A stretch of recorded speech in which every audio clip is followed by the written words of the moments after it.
low calorie, high in protein. This is my food for today.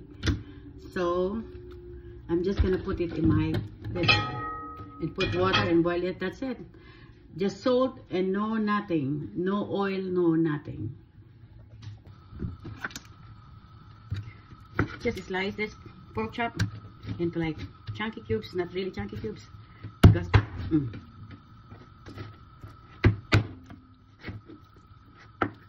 toss it in the pan. Toss it in the pan. And then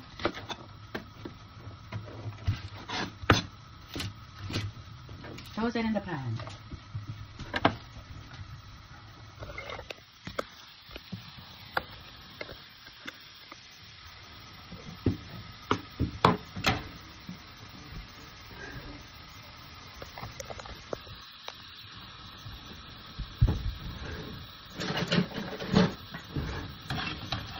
I'm trying to avoid oil. We need to start eating healthy. You know, life is really so short. Pag naandun ka na sa point na yon, marami kang pagsisisihan. Sana ganito, sana ganyan. So para hindi kami masyadong alagaan natin ang ating sarili. This will be my 2 meals. I will eat later like this one. And then the half is tomorrow because tonight we have dinner again out. I will just add water.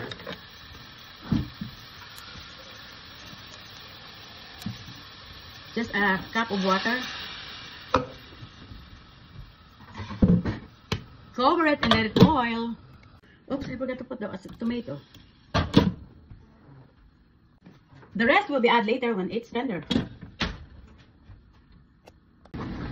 malambot na siya. Lalagyan na natin itong ating zucchini. Yan, ganyan lang yan.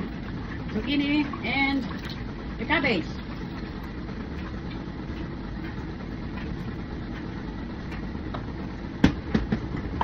Over. No, put some pepper first. Over. Then it's done. I can eat now without rice now. From now on, iwas muna sa rice. If I can cook meat with vegetables or fish with vegetables, that's fine.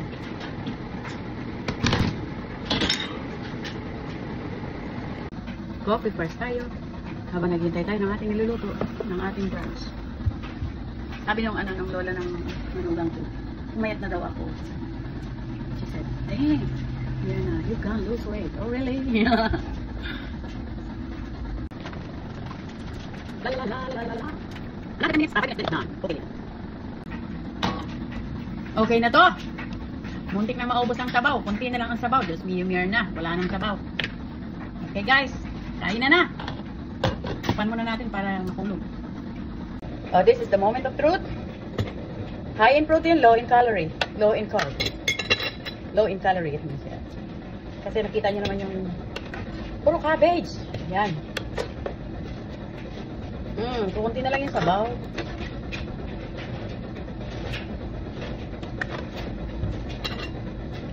Ako lang kakain ito.